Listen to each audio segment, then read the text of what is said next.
گاڑی نہیں ہے.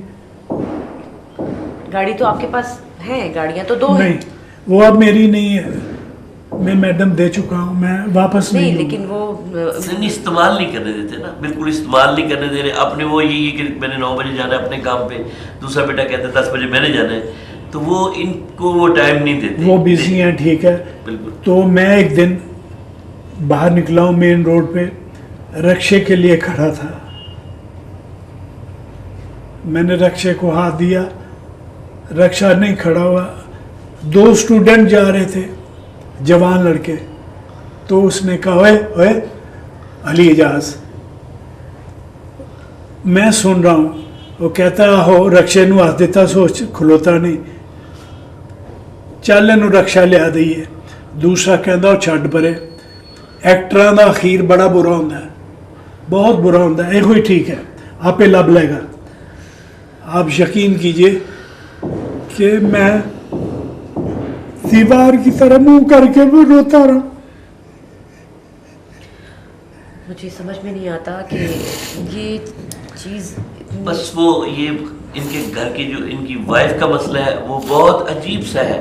اتنا برا بات یہ ہے قمر صاحب, میاں بیوی کے اختلافات ہو جاتے ہیں اور ہوئے ہوں گے جوانی میں, لیکن سوچ یہی آتی ہے کہ پروردگار تو شہنشاہی کیوں دکھاتا ہے جب پھر فقیری دینی ہوتی.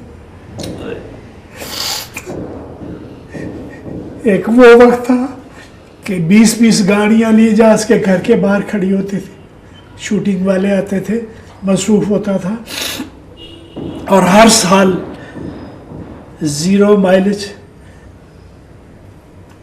کرولا لیتا تھا اور سفر کرتا تھا, انجوائے کرتا تھا, کام کرتا تھا, اور عزت بھی ہوتی تھی. اب بتائیے, رکشے میں بیٹھتا ہوں تو جتنی دیر رکشہ چلتا رہتا ہے, رکشہ ڈرائیور میرا انٹرویو کرتا ہے کہ پاجی گڈیاں کتنے نے, تسی کیوں رکشے تے جا رہے ہو, کی ہویا, تسی تے بڑی بادشاہی دیکھی ہے. آپ یقین کیجئے پھر میں جتنا سفر ہوتا ہے کینٹ تک جاؤں تو رستے میں روتا ہی جاتا ہوں کہ یا اللہ مجھے اس تانوں سے بچا لے میرے پروردگار. ایک دفعہ پھر بادشاہی دے دے, پھر میں غلطیاں نہیں کروں گا جو مجھ سے ہوئی ہے, میں غلطیاں نہیں کروں گا.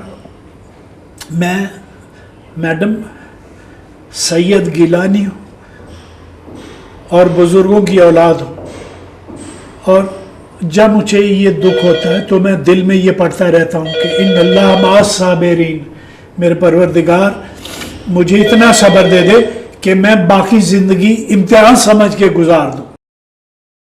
تو کوئی بات نہیں, میں گزار دوں, نو پرابلم. آپ بہت ہمت والے ہیں, آپ ماشاءاللہ صحت مند ہیں, اور آپ قمر جمیل صاحب جیسے دوست جب ہوں جی, اور ہم جیسے قدردان ہوں تو آپ انشاءاللہ صحت مند رہیں گے, آپ ٹھیک ٹھاک ہو جائیں گے, اور وہ عروج پھر آپ دیکھیں گے. ابھی کچھ نہیں ہوا, آپ صحت مند ہیں, سب سے بڑی بات. انشاءاللہ. اور آپ کے پاس تو اتنا بڑا ٹیلنٹ ہے, آپ کو کیا فکر کی ضرورت ہے, آپ کے ہاتھ میں ہے, جب چاہیں آپ اس کو کیش کر لیں. جب یہ اسٹیج پہ جاتے ہیں ماشاءاللہ اتنا استقبال ہوتا ہے, اتنے لوگ آتے ہیں, اور میں نے آرمی کے شوز میں جاتے ہیں. میں کتنی دور سے آئی ہوں, میں اتنی دور سے آئی ہوں, اور بہت محبت سے آئی ہوں. میں نے بہت کوشش کی ان کو ڈھونڈنے کی, اور لوگوں سے پوچھا, کیونکہ میں جب باہر تھی تو میں نے اخبار میں خبر پڑھی تھی آج سے 3-4 سال پہلے آپ کی بیماری کی, تو یقین مانیے دل دہل گیا تھا, کیونکہ آپ لوگوں سے محبت ہے. وہ بہت بڑا امتحان تھا میڈم. آپ یقین کیجئے کہ اس بیماری میں مجھے ایک چیز عیاں ہوئی. میرے بڑے کہتے تھے کہ خدا یہاں ہے, اللہ یہاں ہے, پکار کے دیکھو تو وہ تمہاری مدد کرتا ہے. جب مجھے پتا چلا کہ نماز میں شفا ہے, آپ یقین کیجئے کہ بے سود ایک مٹی کا تودا, فالج کا مریض پڑا ہوا ہے اور عصر کی اذان ہو رہی ہے, بخدا میں صحیح کہہ رہا ہوں, میں جو کہہ رہا ہوں. تو میں نے سر اٹھا کے دیکھا اوپر کہ اللہ مجھے ہمت دے دے. میرے اللہ مجھے مٹی کا تودا کر دیا, میں نے نماز پڑھنی ہے, مجھے ہمت دے دے.